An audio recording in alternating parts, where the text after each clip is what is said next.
short, should be out. Oh, is it? Oh, he's got him. He's got him. He's through Anderson, through again.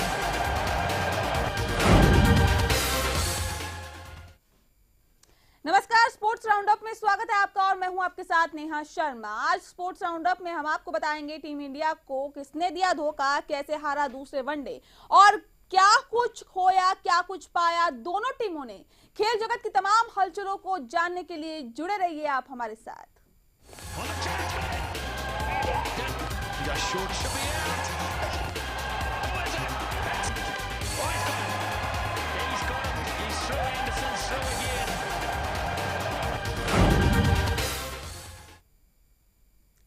New Zealand के साथ Hamilton में खेले गए दूसरे match में भी भारत को हार का सामना करना पड़ा। इससे पहले नेपियर में खेले गए पहले मैच में भी भारत को करारी हार का मुंह देखना पड़ा था। बारिश होने की वजह से भारत को दूसरे वनडे में डकवर्थ लुईस नियम के तहत 15 रन से हार झेलनी पड़ी। भारत की ओर से सबसे ज्यादा 78 रन विराट कोहली ने बनाए, जबकि न्यूजीलैंड के लिए टिम साउदी ने 4 और कोर एडिंसन ने 3-3 विकेट झटके। पेश है एक रिपोर्ट। फिर हारा भारत। दूसरे वनडे में भी भारत की शुरुआत बेहद खराब रही।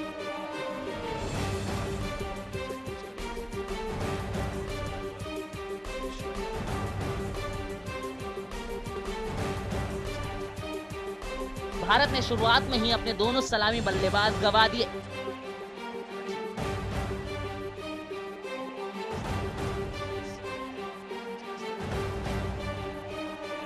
सलामी बल्लेबाज शिखर धवन, रोहित शर्मा की नाकामी का दौर यहां भी जारी रहा।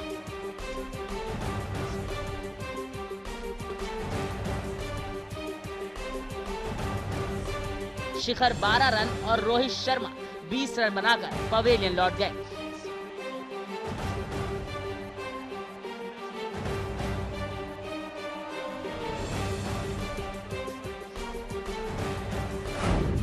विराट का विराट प्रदर्शन जारी। यहां भी भारत को विराट कोहली ने ही संभाला।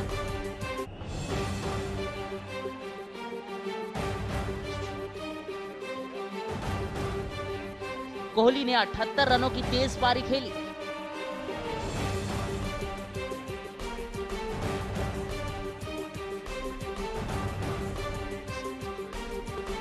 जबकि अजिंक्य रहाणे ने 36 रन बनाए।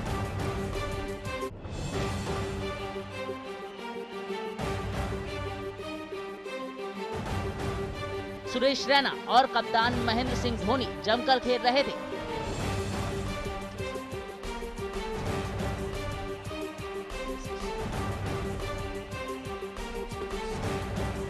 तभी रैना 35 रन बनाकर टीम साउथी को कैच थमा बैठे।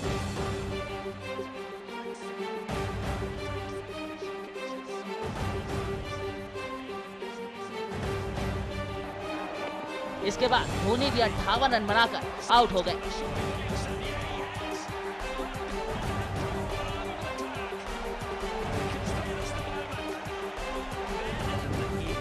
रविंद्र जडेजा की नाकामी का सिलसिला जारी रहा और वो महज 12 रन बनाकर पवेलियन लौट गए।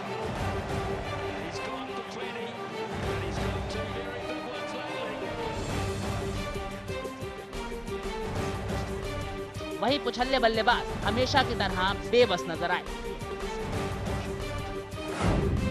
बारिश का भी अहम हाथ। न्यूजीलैंड ने भारत के सामने जीत के लिए 297 रनों का लक्ष्य रखा था। बारिश के चलते मैच 42 ओवर का कर दिया गया।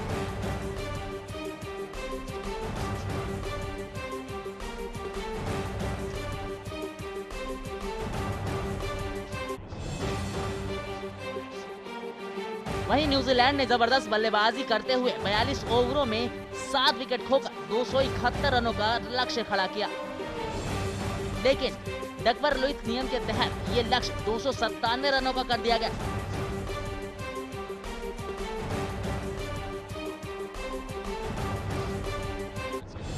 यही नियम भारत के लिए भारी पड़ गया।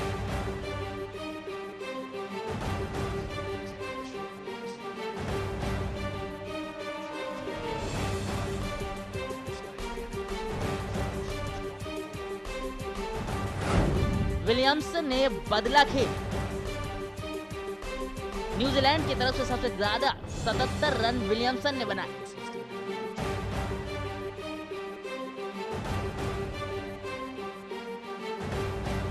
उन्हें रविंद्र जडेजा ने अपना शिकार बनाया। रॉस टेलर ने भी अर्धशतक जमाते हुए टीम का स्कोर मजबूत कर दिया। गुप्टिल ने 44 और जैसी राइडर ने 20 रनों की पारी खेली।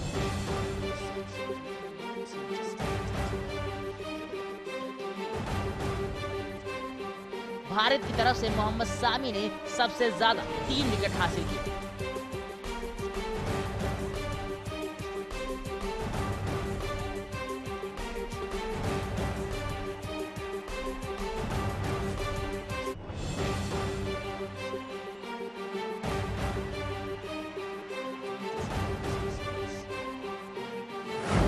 अब क्या करेगा भारत?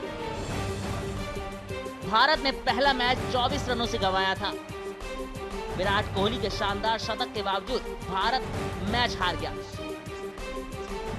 कोहली के अलावा बाकी सभी बल्लेबाज फ्लॉप रहे।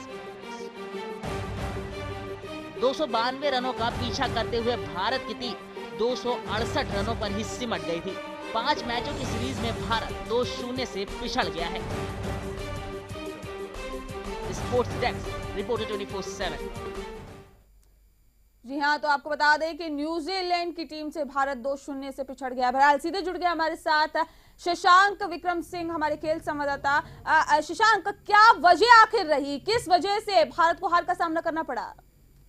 जी हाँ नेहा, मैं आपको फिर से एक बार बता दूं कि भारत और न्यूजीलैंड के बीच जो आज दूसरा वनडे मैच हुआ है वो लगभग पहले वनडे मैच जैसा था। जिस तरह से नेपियर में भारत के बल्लेबाज पूरी तरह से विफल रहे थे, कुछ वैसा ही हाल आज के हैमिल्टन वनडे में भी दिखा। नेपियर वनडे की अगर हम बात करें तो वहां पे भी महेंद्र सिंह धोनी और विराट कोहली ने एक बेहतरीन प्रदर्शन का एक नजारा दिया था, और इस मैच में भी कुछ वैसा ही हुआ है। अगर इन दोनों बल्लेबाज को छोड़ दिया जाए तो बाकी कोई भी बल्लेबाज अपना दमखम दिखाने में पूरी तरह से फेल रहा है। लेकिन शशांक, काफी उम्मीदें की जा रही थी क्योंकि इससे पहला मैच जो भारत हार गया था, अब इस मैच में बेहद उम्मीदें थी प्रशंसकों को, दर्शकों को, कि कुछ ना कुछ कमाल करेंगे, चाहे बल्लेबाज चाहे गेंदबाज की हम बात करें भारत के। लेकिन तमाम उम्मीदों पर पानी फेर दिया है अब इस टीम ने।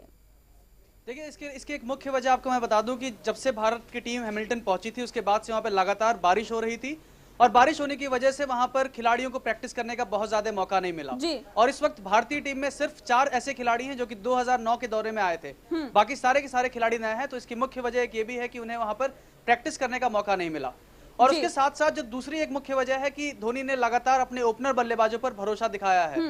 और अगर मुख्य बात करें शिखर धवन, विराट कोहली जैसे, अगर शिखर धवन की बात करें, माफी करिएगा, अगर शिखर धवन की बात करें जी। और उसके साथ साथ अगर हम रोहित शर्मा की बात करें, अजिंक्य रहाणे की बात करें, सुरेश रैना की बात करें, तो चारों बल्लेबाज पिछले लगातार 3-4 वनडे मैचों में फ्लॉप रहे हैं। चलिए शशांक, आप जुड़े रहिए हमारे साथ। फिलहाल टीम इंडिया ने अपनी कमजोर बल्लेबाजी का नजारा एक बार फिर से पेश करते हुए हैमिल्टन वनडे गंवा दिया है। आइए देखते हैं कि आखिर कैसे धराशायी हुए भारत के सूरमा।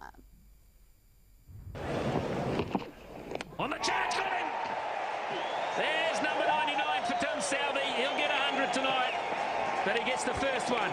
And it's hit for it. Just a little touch. Yes, indeed. Just enough. He doesn't like it. Edge and out. He's done it again. Mitch McClenaghan has absolutely... He goes short again, should be out, is out, Dipsich takes the catch, Southey's done it, Coley is gone, what a... He's going to bowl 9. Up, now then, this could be out, someone's lining it up, who is it? It's Southey, he takes the crucial catches so often these days. Dhoni, someone's got this, surely Williamson, yeah he has, and look, they'll run to him from all over the park, because they're in the end. Oh, he's got him, he's through, Anderson's through again.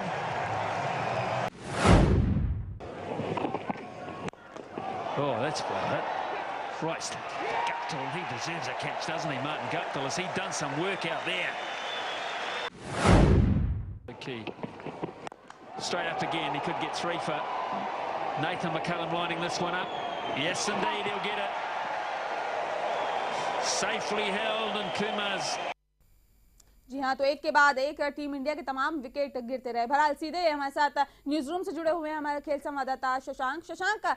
Ajay Jadeja से काफी उम्मीदें की जा रही थी, लेकिन वो महज 12 रन ही बनाकर पवेलियन लौट गए। देखिए, मैं आपको बताना चाहूंगा कि जितने भी हमारे ओपनर, दोनों ओपनर बल्लेबाज जो हैं, मुख्य तरह से हमसे जो कप्तान को जिस पर सबसे अधिक भरोसा था वो अपने ओपनर बल्लेबाजों पर था। और दोनों बल्लेबाज आए, दोनों ने बल्लेबाजी भी करनी शुरू की, लेकिन शुरू के ही ओवरों में दोनों ने अपना विकेट गंवाकर जो है भारत को फिर से बैकफुट पर ला दिया। और सबसे बड़ी बात अगर हम देखें इस पूरे मैच में, तो शुरुआती दौर में भारत का स्कोर बहुत कम था। शुरू के 10 ओवर में भारत जो है 30 का भी आंकड़ा पार नहीं कर पाया था, जो कि एक हार की मुख्य वजह है। क्योंकि जो ओवरऑल स्कोर न्यूजीलैंड का था वो 271 रन था और भारत ने जो है उस स्कोर को पार कर लिया था, लेकिन डकवर्थ लुईस नियम की वजह से भारत को जो टारगेट मिला था वो 297 रन का हो गया। लेकिन सवाल ऐसे में ये निकल के सामने आता है कि धोनी अपनी बेहतरीन रणनीति के लिए जाने जाते हैं, लेकिन ये रणनीति यहाँ पे काम करती हुई दिखाई नहीं दे रही। इससे पहले भी भारत को हार का सामना करना पड़ा, एक बार फिर से हार का मुंह देखना पड़ा भारत को। तो जाहिर तौर पर किस तरह की रणनीति अब धोनी बना रहे हैं, इस पर भी सवाल निशान खड़े होने लगे हैं। जी, निश्चित तौर पर इस बात को समझा जा रहा है कि आने वाले मैच में, तीसरे वनडे मैच में कुछ ना कुछ टीम में बदलाव किए जाएंगे, कुछ बड़े खिलाड़ियों को फिर से अंदर लाया जाएगा और निश्चित तौर पर रोहित शर्मा या फिर शिखर धवन में कोई एक खिलाड़ी को वो बाहर करेंगे।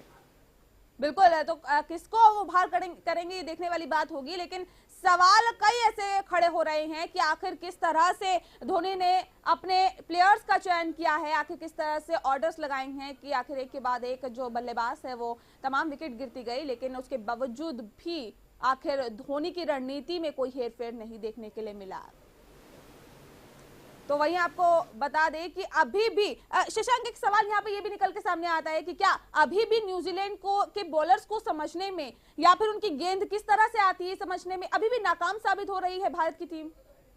मैं आपको बता दूं कि इस वक्त जो भारतीय टीम, जैसे मैंने पहले भी आपको बताया कि जो भारतीय टीम है इस वक्त उसमें 7 ऐसे खिलाड़ी हैं जो कि पहली बार न्यूजीलैंड दौरे पर आए हैं। तो निश्चित तौर पर उन्हें इस समय उनके गेंदबाजों को खेलने में परेशानी हो रही है और जिस तरह से बाउंसी पिच है उस तरह से शॉर्ट बॉल को खेलने में सारे बल्लेबाजों को निश्चित तौर पर यहाँ पर परेशानी हो रही है। लेकिन किन गेंदबाजों से उम्मीद की जा रही थी और वो अभी तक उनकी उम्मीदों पर, लोगों की उम्मीदों पर खरे नहीं उतर पा रहे हैं?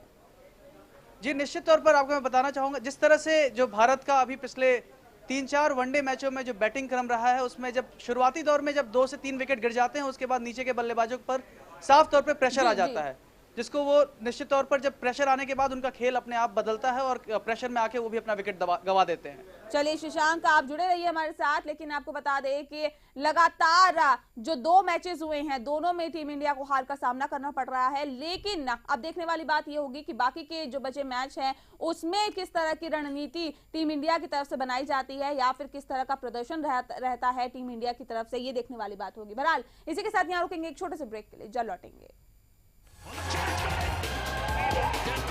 Short should be out.